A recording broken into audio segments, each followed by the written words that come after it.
Hi, everybody. This is Obsolete Opinions, the podcast. My name's Sean Besner. I'm an independent filmmaker and writer.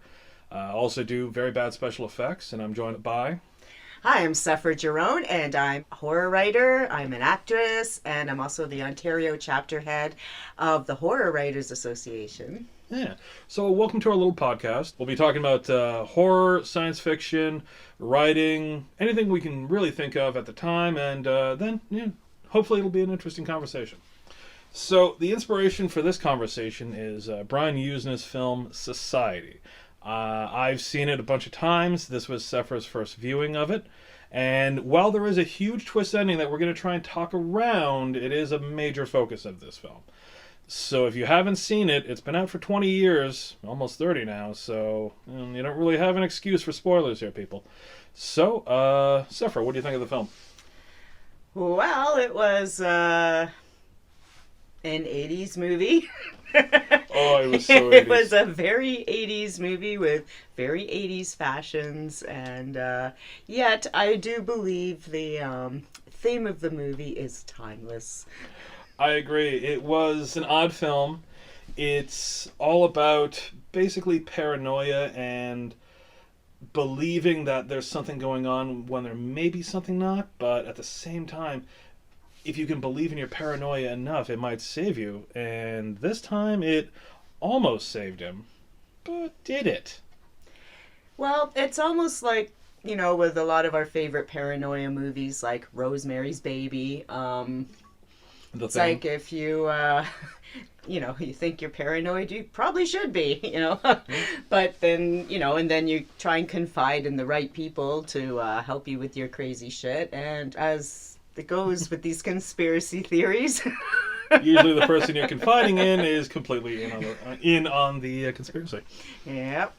And, it's always a sad state of affairs, but I do feel like, now that I'm thinking a little more about the movie, because, we just turned it off a couple minutes ago, it does actually reflect a lot of life in 2017, which is the year we're recording this podcast right now. Yep. And in the United States, Trump is president. And so it's interesting to see a movie like this with some of the crazy political things that are happening in other countries, not necessarily our own here in Canada. Nope. Well, it's odd when you look at the feeding of society on other people, like high society. I should correct myself there. And it's a film that basically says the rich are different. Here's why.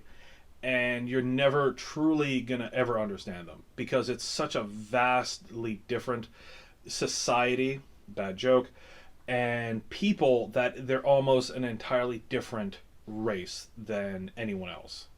That film really drives this one home, along with shunting, which apparently was a thing. They drove home the shunting. They had a lot of shunting jokes. If you've seen the movie, you know what we're talking about. If you haven't, then I apologize. Be prepared for some shunting. Gonna go right over your head. Now, Brian Yuzna is a big fan of body horrors, which this movie is, because he's worked on the Reanimator films and several others. But this one, I think, really takes the cake because of the special effects by Screaming Mad George. The work that he put into that, I can't even guess at the amount of just hours upon hours of prosthetics and just latex. Yeah, there's a lot of things all the way through the movie, which was great. Little touches with the special effects, because we know the end is like one big huge special effect and it just goes on for a while. But even like at the beginning, he eats an apple and there's, worms inside and, then there's, funeral parlor things and which a lot of prosthetic work, and you don't even really notice sometimes till something explodes out that I thought the shower scene where her the top of her body had turned around, I thought that was really well done. That was very cool. Yeah. That was very cool because they picked that particular style of shower door that just caused her to look even more alien than it was intended. So I mean that was brilliantly shot. Yeah, it's like one of those glass shower doors, but it's not, you can see right through it, but it has that like gravelly kind of look. So you never really see right through the shower door when those of you that have those shower doors, maybe people don't anymore, I don't know. But yeah, it was very cool how they shot through that. Well, it's the 80s, and a lot of people don't have a lot of what was in that movie. Oh my god, they sure don't. It was some of those styles and the hair and the decorations, like you were pointing out in the rich people's houses. It's like, oh my god, how does this mean you're rich? But it did in the 80s. Yeah. 5-foot elephant tusks, horrible sculptures. 4-foot hair. Like, this film is 1989, and it speaks to the 80s. It's very, very 80s. Miami Vice. Yeah, the Miami Vice suits in high school. Oh my god. To people, yeah, and it's pretty humorous at the beginning. It's not a spoiler. He's doing a little speech to the high school about how they don't want school uniforms, but I'm like, oh honey, I think maybe you do. Oh god. You need anything to say you can not outfit. Yeah. Now I have I guess it'd probably be a spoiler, but too bad. The movie's been out 30 years. The girl Larissa, the black-haired girl, yeah, who is, as far as I could tell, is kind of in on the thing. She was. So why does she... Can I ask my question, or is it a big spoiler? No. Okay, so dude falls all in love with this brown-haired girl, even though he has a perfectly good blonde-haired girl. I guess his name's Archie. I don't know. But at the end, he almost like he's trying to escape from the horror he has unveiled, and so he tries to scoop this girl up with him, who's in on it, yet for some reason they're saving her, and I don't understand. That is the one major problem I have with this film. She is so weird throughout the whole film. Like, I wouldn't have saved her. Because, she was in on it. You're not rescuing her. Like, you're not saving her. She's one of them. We already saw she's one of them. So the only is she fell in love with him, but she's gonna have to eventually, do that or shunt to stay alive. So is he just gonna be like, I'll gather up a homeless person for her, and then is that the very thing that the rich were doing in the first place? That's the only real monster problem I have with this film. I do have a few others where it didn't make sense. But that's the real... What's a major plot point that makes zero sense? 0 cents. I guess it's supposed to be that love can transcend, but... But how can a monster love? Like, do these things have feelings? Like, do we... Because... I honestly don't know. And then the whole, dude's adopted... and then so there's, I guess, all those issues with that, but that's the 80s. They had different attitudes then about all these things. But yeah, so one thing since the movie has been out about 30 years, people who have seen Get Out will find this movie an interesting prequel or something, because the movie was made. But I will say it's much, much different, like the last... half hour that Get Out does not go where this place goes, and nor should it, because it's a different kind of thing. But it's just the whole conspiracy kind of theory. But I was kind of surprised, because I hadn't seen Society, but I have seen Get Out, that there are some interesting parallels. But I don't want to get into it to spoil Get Out for people who haven't seen it. Like me. I still haven't seen it yet. But also too, it hasn't been 30 years, so we need people to catch up. Yeah. But okay, so we've been talking around the film. Let's talk a little bit about it. So Billy Warlock, great actor name, star of basically every soap opera apparently, is a young man named Billy. Billy, great don't be a hero. So surprised I didn't play that song. And he has apparently had a mental break, psychosis, and is paranoid about his family and where he fits into society. And you'll see him slowly navigate through the strangeness that is his life, that he just simply doesn't seem to fit into. And this film talks a lot to young people, if I can even be considered young anymore. When I first saw this, I felt the alienation, and at the time, the special effects were so amazing that my mind was blown. But this is one of those films that is all about the absolute alienation of you and the separation of you, and just not feeling that you fit in. And then you feel like maybe there's something wrong with you, maybe there's something wrong with society. Bad joke again. And you can never really figure it out. And then maybe you'll fit in, maybe you never will. If you're like us, we never fit into anything. And then even at one point in the movie, the shrink says to him that teenagers never feel like they fit in, or whatever he said like that. It's totally normal to feel like you're an alien, or whatever. But I thought it was handled really well. Like, it was shot well. There was a nice pile of Dutch angles, which I've always been a fan of. Just a crooked angle, all Batman-y. There was a few shots where I was really impressed by Brian Yuzna. I can't recall them right now, unfortunately. When they have Billy pinned down when they're giving him the meds, and then he's staring up at the family. Everything's all crooked. Oh yeah, that was good. That was creepy. That was a really good shot. And there was Brian Yuzna has this weird kind of like talent for being really good, but then being bad at the same time. Because there's that weird joke with like Clarissa's mother, Mrs. I can't remember what her name is now. Mrs. Edit. Man, that's actually bugging me now. The crazier older woman in the film, and they set up this joke, and you're in the middle of this high tension scene with the climax, and then they set up an odd joke that takes about a minute, and it totally derails from the impact of everything else going on in the movie. And I thought that was just so weird. Yeah, that was like bad editing. I know what you mean, because you said something at the time. It was almost like bad editing, or hey, here's a bunch of shit we shot, let's throw this in because we forgot to use it earlier. Oh, this isn't.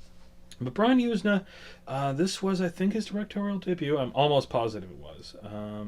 I thought he did a really good job. And the thing is, you don't see movies like this anymore, really. I mean, there's a few body horror films that have come down the line, like The Human Centipede or other things like that. But you don't really see like hardcore body horror films anymore. That was a really big product of the 80s and 90s when you had The Fly, The Thing, and Hellraiser. Yep. Hellraiser movies. Yeah. Dead Alive. Even the Alien movies were very... We'll see what the new one brings. I have my fingers crossed. But you don't really see body horror anymore. And it's such an odd thing when you go back and watch them. Because it makes your skin crawl where you're just like, ugh. I know, everything was all slimy and goopy back then. Like, it was always things dripping and things going into other things. And eyeball eating. And, I think every single movie in the 80s has an eyeball eating. Don't you think? Can you think of any? Like even in Evil Dead 2 or Evil Dead 1, whichever, she screams and the eyeball flies down her throat, you know. Yep. Like there's always something. There's always an eyeball happening. Well, people were grossed up by eyeballs at the time. Oh, I totally was. Actually, it kind of helped me get over my eyeball squeamishness because I saw so many horror movies with eyeball flinging that. Speaking of, me and the guys were watching Blood and Black Lace the other night. It's an old Mario Bava film. If you haven't seen it, I don't blame you. It was out of print for a number of years. And as a special feature, they attached a Nuo Giallo short called Yellow. And we were watching it, and we were trying to figure out what the hell was going on, because it's very, very Italian, so you don't get to know what's going on until you can piece it together yourself later. And there's this one scene, and we're trying to figure out how the killer's going to do it, and he just runs a straight razor across a woman's eye, and everything spills out, and we're just like, ha! And you don't see really great practical effects anymore. And it's nice to see it. And it's always good when you can go back to a film like this. And this is this is 30 years ago, coming up to. Mm-hmm. And there's still not good special effects anymore. Like, they've gone full CG. Granted, I was going to say everything's CGI now, so they don't even try. No. And I think that's a real big detriment to consistent Hollywood films. Now you have big blockbuster movies like Guardians of the Galaxy where the CGI looks amazing, but the practical effects are very good too. And that's where the difference is. You'll see the effort put in, and the CGI will be used to augment the practical effects, or it's in such an altered universe that the CGI has to be everywhere.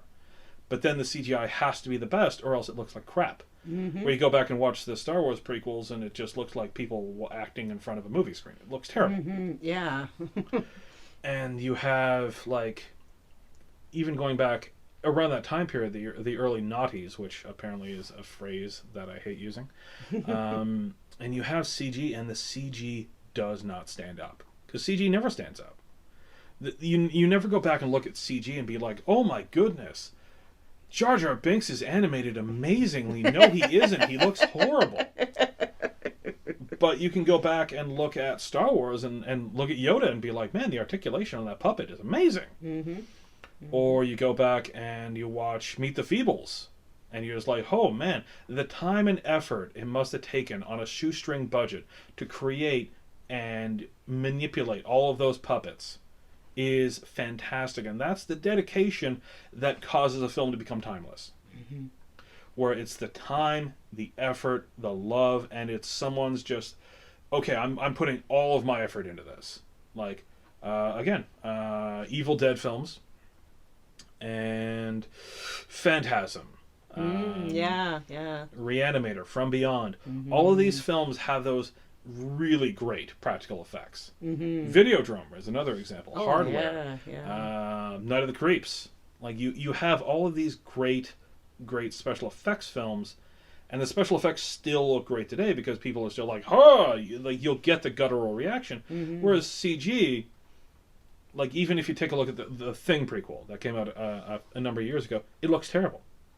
It does not hold up to those Carpenter special effects. And those effects are amazing. They're a pure example of how special effects should be done properly. Like, because if you go back and watch the Thing, not the Howard Hawks thing, we're talking John Carpenter. Yeah, that was one hell of a movie. Yeah. And it's all of those scenes that the special effects are so beautiful, but at the same time, horrifying. Like when the head grows a pair of spider legs, gets up and starts walking around. The Thing I still remember to this day from The Thing, I'm pretty sure it was The Thing, was, I guess, a dog and human got switched, and so like there's a dog face on something, and then it licked its tongue out. It was just, but it was a human, but like the spider leg thing, oh my god, it was like, ah! I nearly threw up. It was like, that made the whole movie for me. It was like the best. But yeah, but it was, like you said, it was puppets and stuff. It wasn't... they may have animated the tongue sliding out, but maybe not, because this one had a big tongue. I think they all had tongues. Tongues and eyeballs. Well, if you can think of two more revolting parts of the human body, I can't think of any. And then this one too. They just used all the holes. That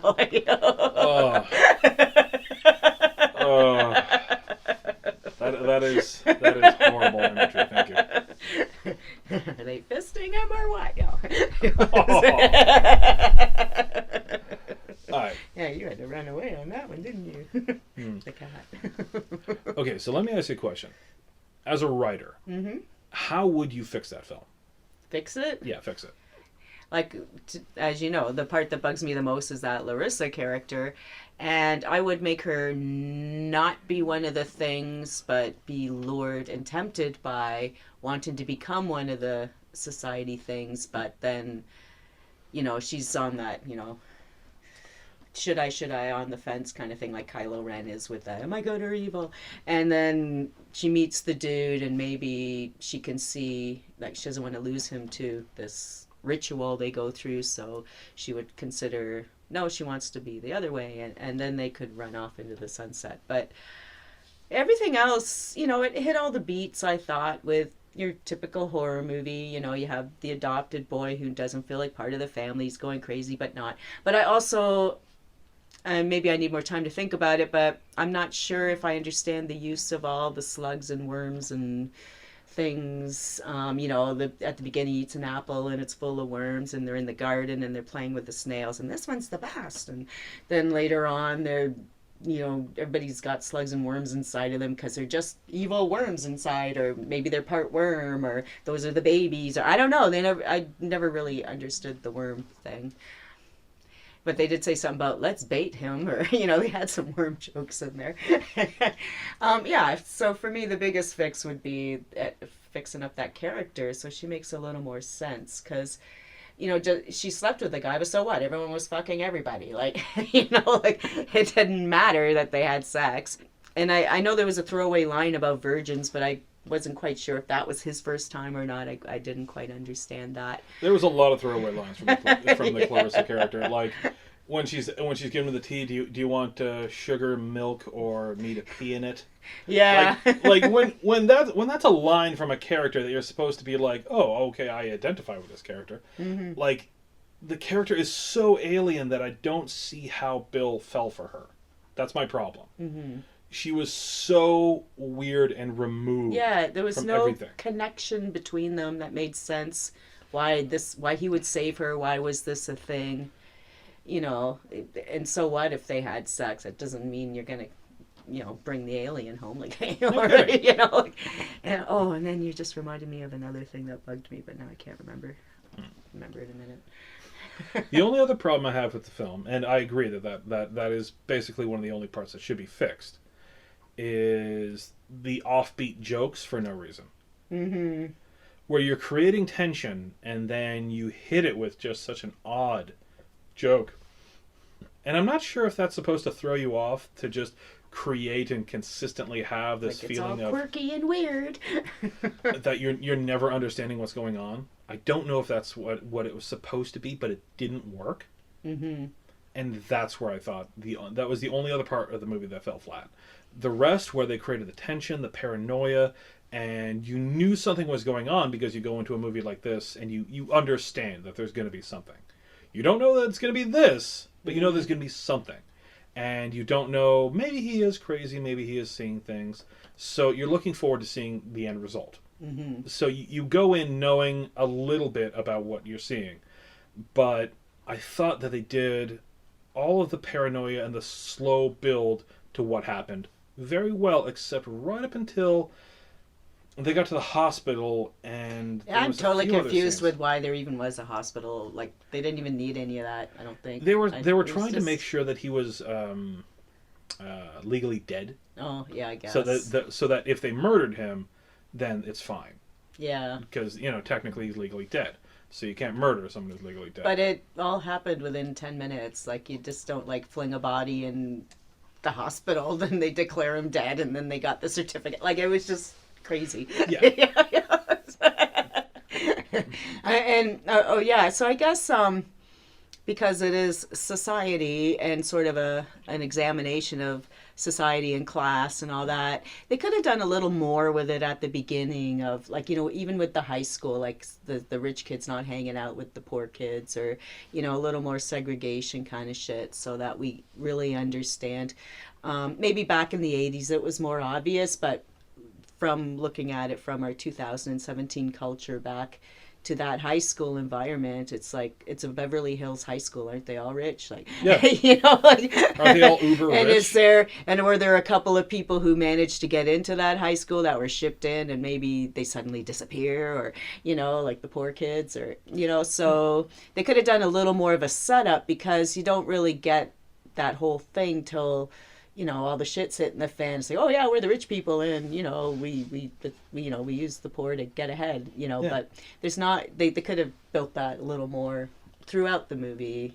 They tried with the party thing, but it just didn't work. No, the party thing didn't make it. It wasn't. You mean like when they're hanging out in the beach? Oh, they're having a party and we're not invited. Yeah. But he's from a rich family, so it doesn't make sense. Yeah.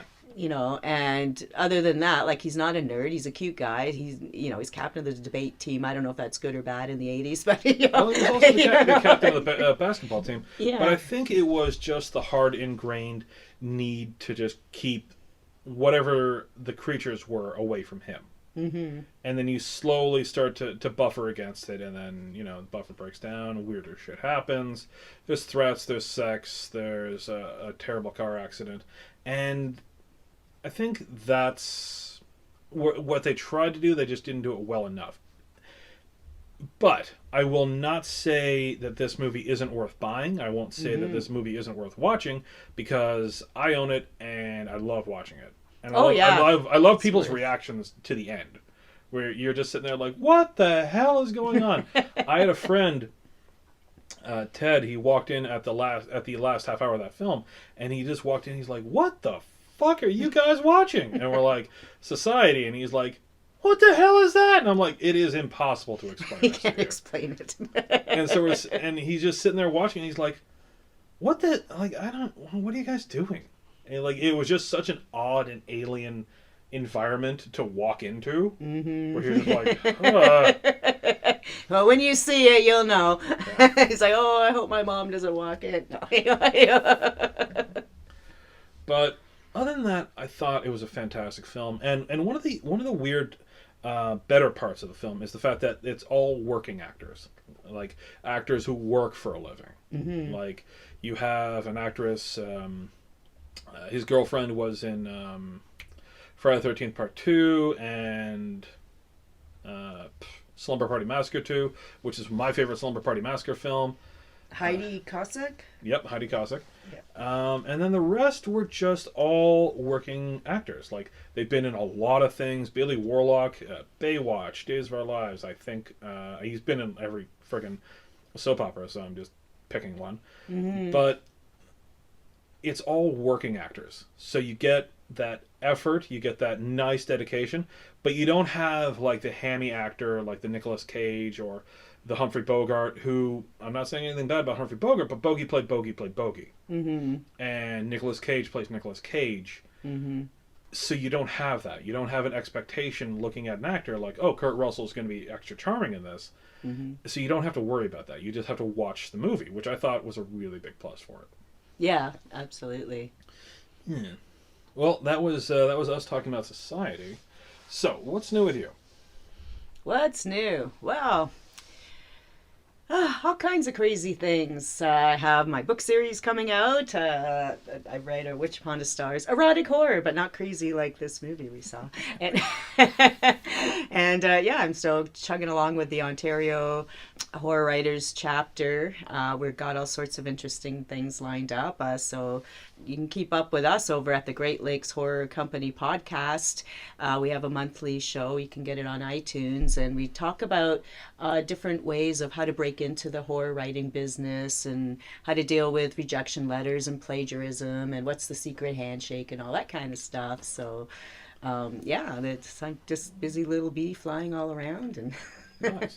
And I'm moving to an artist co-op, so I'm packing too while I'm writing books, while I'm recording podcasts, while I'm running meetings, and it's exciting. Life's really exciting, and yeah, I'm having a great time. Great. Well, as for me, we'll be working on a bunch of shorts. We're going to be trying to get the YouTube channel back up and running. We'll be doing music and a whole bunch of other things, so hopefully that'll be good. Yeah, 2017's our year. I agree. All kinds of opportunities out there. It's going to be a fun time. Good summer, eh? Hopefully. Mm-hmm. Now, I wanted to ask you a question, because you're a horror writer, and I've read some of your work, and it's very good. How do you craft a suspenseful scene? Well, basically, I'm one of those people who believes that if I'm not scaring myself, no one else is going to be scared.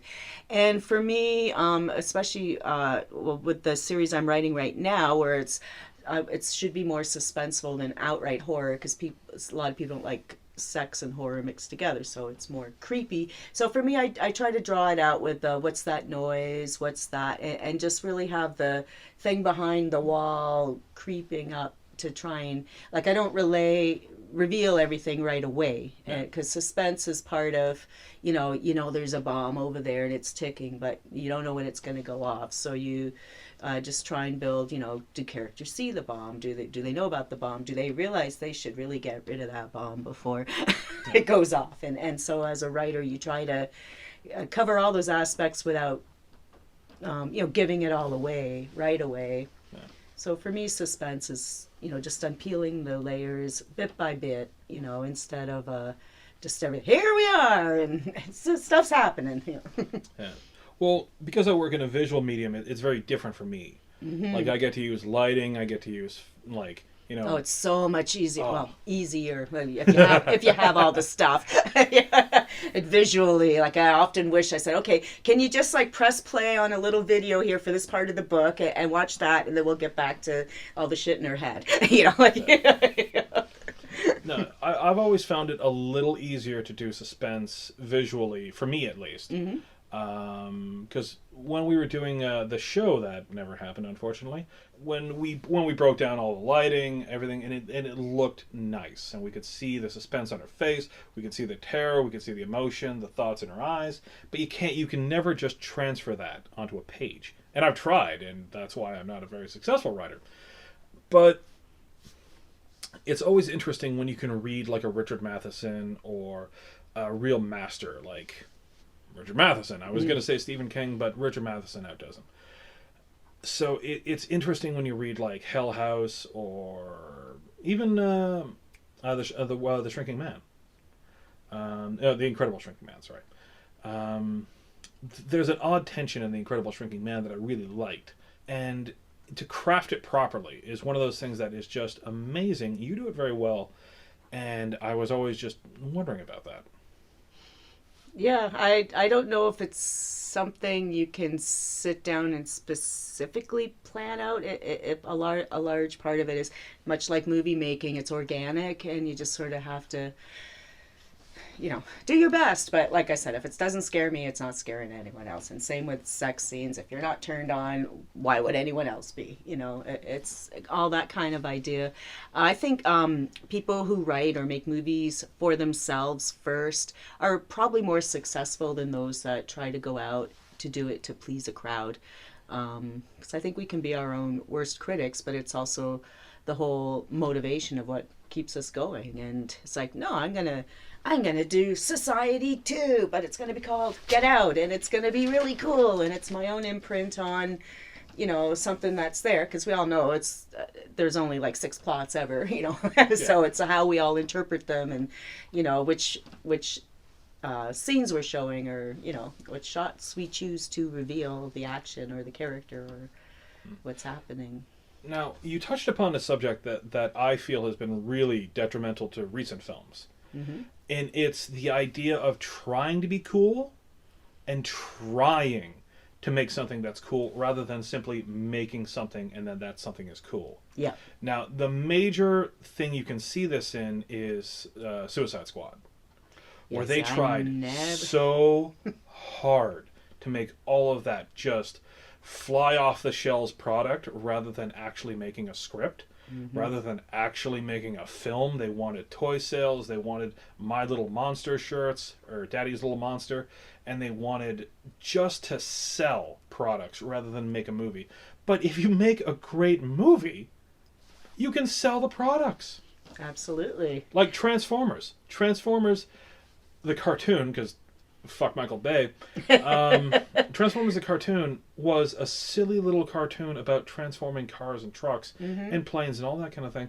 And it's lasted to the point where they make big, huge blockbuster films. I have a $250 edition of the cartoon in a Matrix of Leadership, and I can rifle off the Matrix of Leadership off the top of my head. That's how ingrained it is in society. But it was just a silly little cartoon for kids. Even G.I. Joe. You can go back to Star Wars. Yeah. The original A New Hope, the one in 1977 that I saw opening day. That was he just did that for fun. It was just a fairy tale western in space, and no special, they had a budget, but not like what they did to it after the fact. But it was just, I think because he liked that story so much, that's why it became such a phenomenon. Yeah. Because his heart was in it, and you could feel the heart, and you can say what you like about the other 19 movies, 2,000 books and so on after that, but that original one, I saw it opening day, and I remember seeing the trailers for it before it ever came out, and I was so excited to see it because it was different yet familiar, and Yeah, he just told a story because he hadn't seen anything like this before, and he just wanted to tell a story, and that's exactly what you're talking about, writing from the heart, and holy shit, it just took off. Why not try to create the accidental masterpiece like Star Wars, rather than like making like just trying to sell shit? Yeah. I mean, if you take a look, rebooting. oh, Tired if you of take the a look at reboots. The Evil Dead, Mm-hmm. now there's a series that has a pair of legs on it. Mm-hmm. They went into the entire project just trying to make a very objectionable film. They wanted to make a very offensive film that scared the shit out of people. Mm-hmm. Succeeded. It took a long time for that movie to start rolling, though. And even today, it has one of the most successful television shows, comic books, figures, posters, everything you can possibly have for this series exists for this series.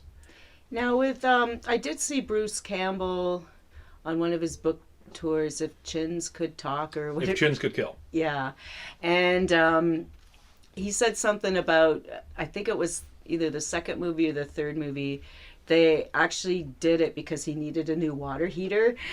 and then so they somehow got the budget so he could pay for it, or he had to take the job or whatever.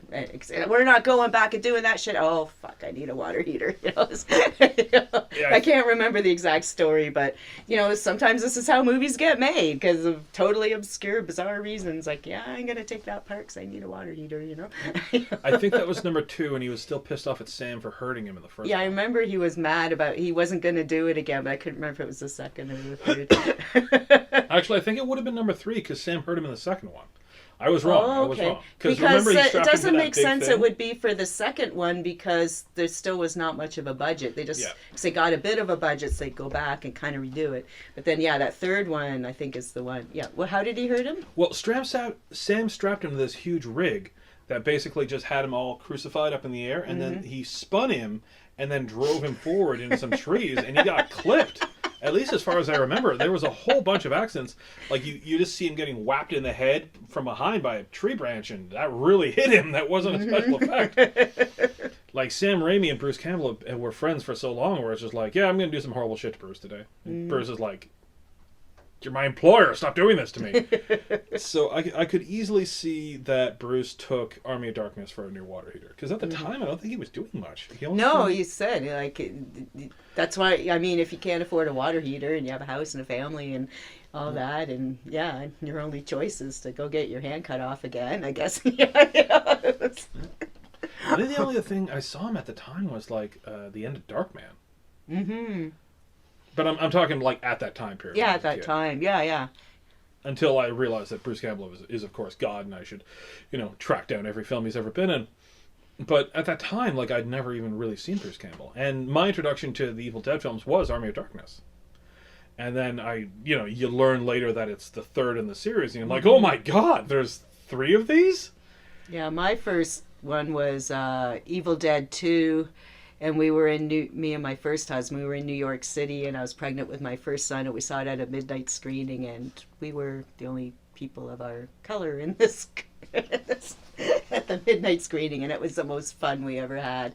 And then when we left, it's like we're just walking through all these beer bottles and stuff, because it was, it was so foreign, because we're just from, Toronto, we were just like little university kids, and, from middle class. And then to go to New York City, Times Square, midnight in the 80s, it was like pretty crazy. And it was fun. It was very bizarre. And, one of my favorite memories, really.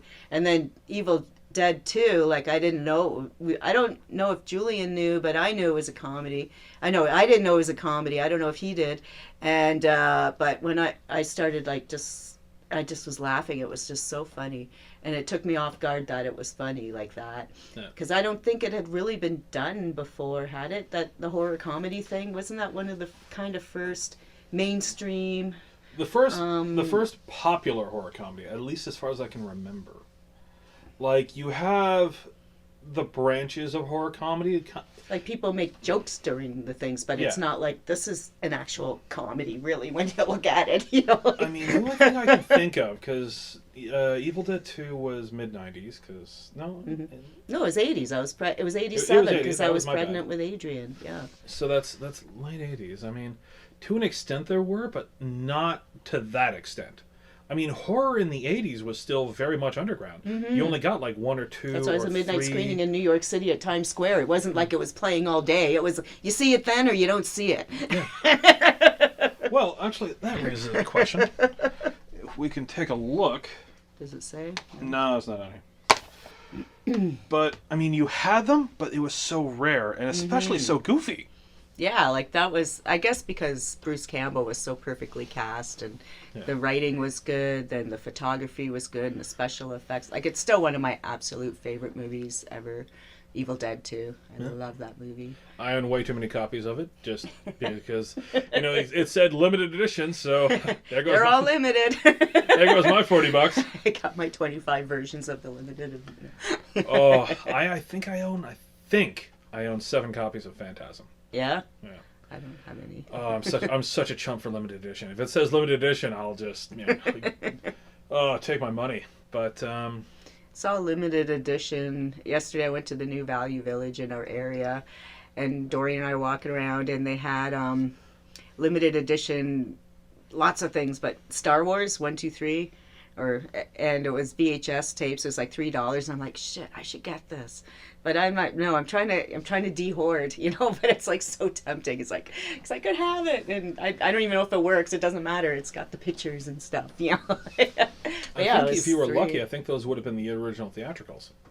Yeah, we were trying to figure out if it was the theatricals or upgraded or what they were. Well, unfortunately for you, because I know you were excited at the prospect of Disney putting out the original theatricals, Disney isn't doing it. They said that they won't do that to George, and so we get fucked. Yeah. But keep me and going my friend, to Value Village, I guess. We actually came up with a way to get theatrical editions of Star Wars. Yeah. There's a dead medium called CDR. These are these huge LP-sized movies, and it has video and audio on the LP, for lack of term. It's this huge disc, and it's read by a special titanium needle.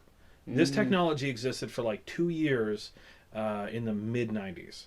It is the weirdest technology I've ever seen in my life. It is so strange. But they have Star Wars on it, and it's pre-Laserdisc. So as everyone knows, George Lucas, for the Laserdisc, had taped over the original, had remastered on the original masters for Star Wars. So the originals are gone. They don't exist anymore. And that's one of the reasons that Disney is also probably being like, this is going to take too much effort, the hell with it. It's because they can't actually get original unless they do it the way we're going to be doing it. So we're going to be picking up the CDRs and then finding a way to transfer it onto DVDs so that we can have theatricals. Yay! Yeah. Time and effort for your love of Star Wars. Yeah. Because I saw a version of The Empire Strikes Back on Star Wars Day last week in a bar, and I haven't sat down and watched it since it came out in the theater. I mean, I've seen bits and pieces endlessly, obviously, like we all do. But I was just like, I don't remember some of these remastered stuff, because you can almost tell, because it was kind of a grainy theater, it was a bar, so things stick out when you see, like you said, you're standing in front of a CGI screen or whatever, and it's like, wow, and I know this technology didn't exist back then when they made it, and so it was interesting. But like you said, the Yoda puppets, and I was like, wow, those Muppets were, the Muppets always were amazing, like Dark Crystal and all that. But yeah, I was very I've forgotten how cool Yoda really was, because we just see him as a toy everywhere, and it just gets on your nerves and all that. But I'm like, no, that's really pretty cool. Yeah. No, I've always been a big fan of the Jim Henson Creature Shop, and that's why one of my favorite shows in the history of television is Farscape. I don't know if you ever saw it. It was created Dan O'Brien. It's a I think it's Australian, but it might be New Zealand. I'm almost positive it's Australian, though. And it's an Australian science fiction space opera. I love space operas. And all of the effects are mostly practical. So all the aliens, all of the worlds, all practical effects, aside from the CG touching it up, because you can't have a space battle, anymore. That looks good if you don't have some special effects. But there are gorgeous, amazing special effects in it. And it's like, some of these special effects would have taken people months. months to work on, and they're gone in an instant. Like, there's this alien, and it has like these huge lower jaws that come down, and it hisses, and it's this big bug monster. It's on screen for half a second. If you weren't even looking at it, you missed it. But this thing must have taken like the creative effort of like at least 10 people to make, and it's gone like that.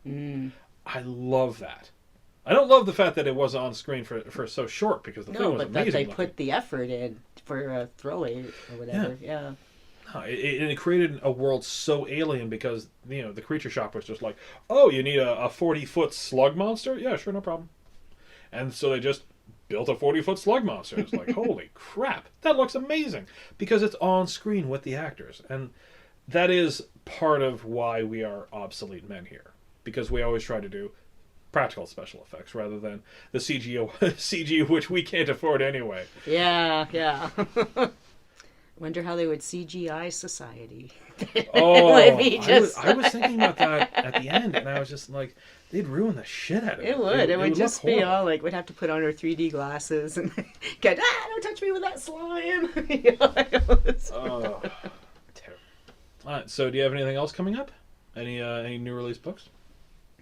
Well, I will have a book out any minute now. I'm working on like the Witch Upon a Star series, and so my next book will be the Taurus book, a hearse of a different color.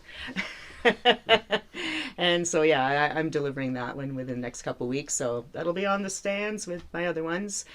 And yeah, I'm just writing away and packing. I'm excited about packing.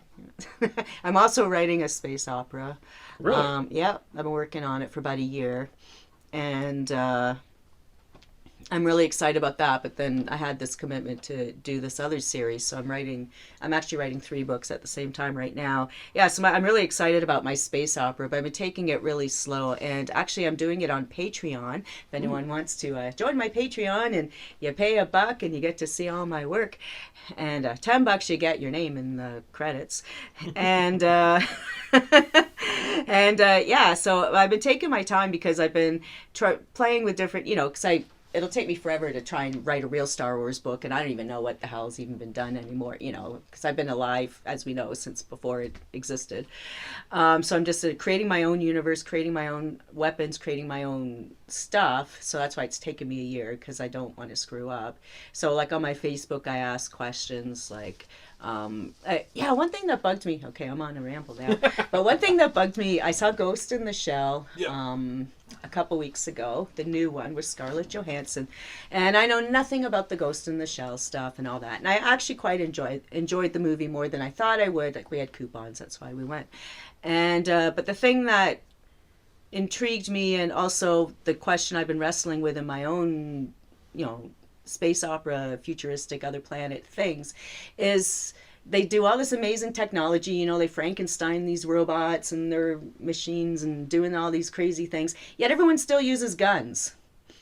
Like, what the hell? Like, and this is the thing I keep, because I'm trying to get away from guns in my stuff, but I always go back to it. Like, we got the blasters in Star Wars and stuff. Why? They don't even work. And so that's kind of my main thing. So I've always been anti-gun anyways, just as a person. So in all my horror books, I think I use guns like maybe 2 or 3 times, and I have over 20 published novels, because that's not my go-to weapon.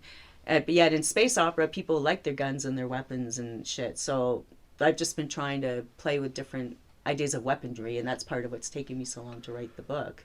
Well, with Ghost in the Shell, it's supposed to be that turn of the century, where like the technology is speeding up, but everyone's lagging behind. So you have the older weaponry, you have the spider tanks, you have like the angry world that is fighting against this perfection that is supposed to be coming up, and you have revolutionaries, you have people who are not going to have access to that kind of technology. So what are they going to have? They're going to have a gun, and if that's what they have to fight with, that's what they have to fight with.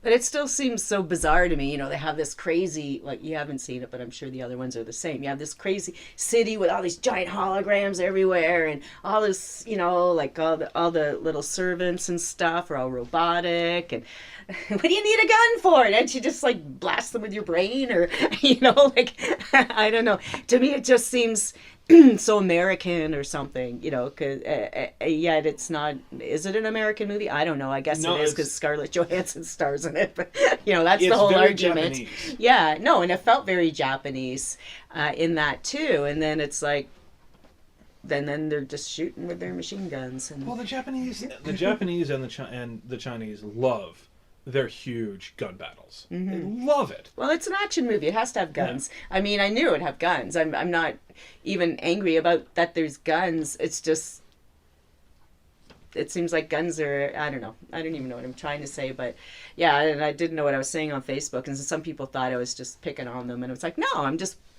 you know, like, what would the weapon be? And that's what I've been spending a year. Like, what would the weapon be? I have like stun guns, or, you know, stun things, and now I'm just gonna use guns like everyone else, because I'm wasting a year of my life, and I'm not getting any younger, just trying to invent new weapons. Or like, Sephera, just tell a story. We don't care about your goddamn weapons, you know.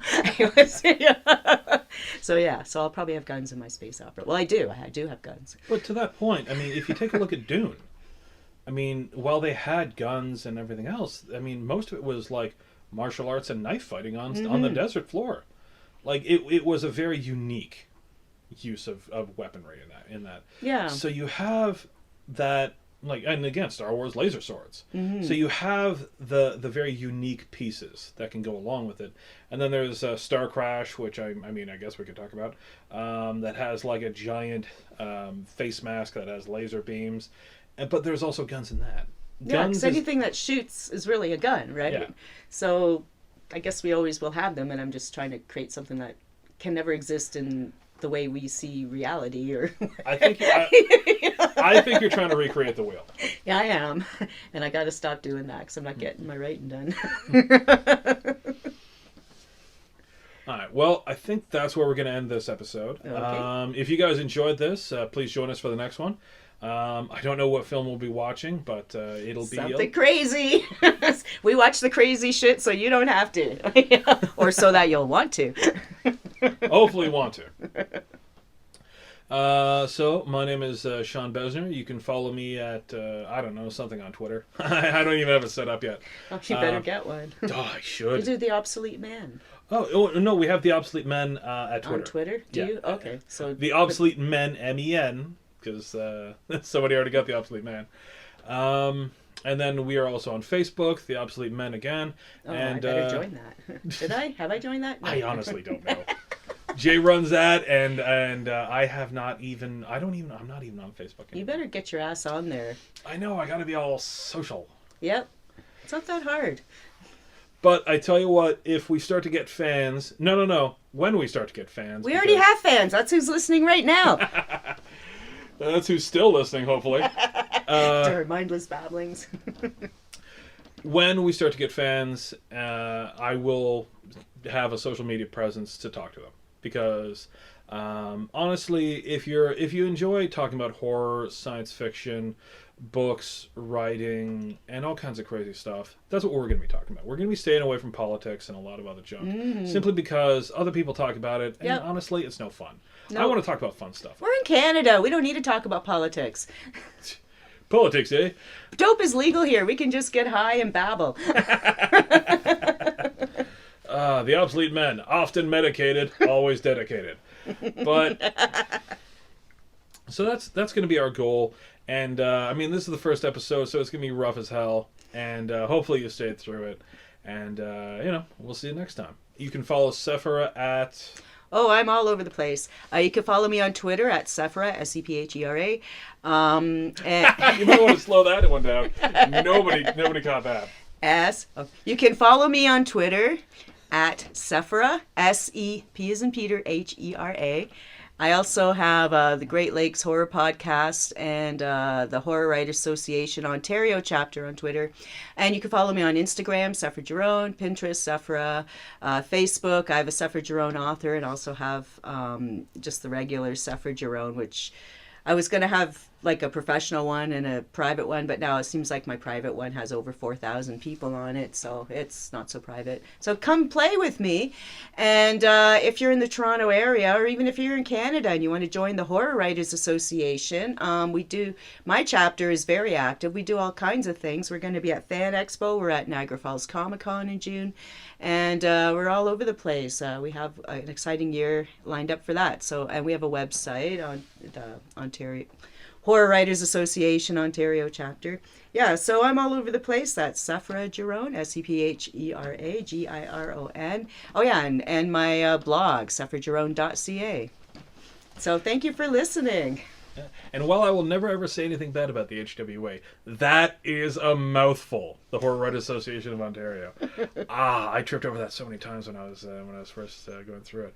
Anyway, it's been nice to see you. Nice to see you too. All right, and hopefully we'll see all you guys next time, and have a good day. Bye.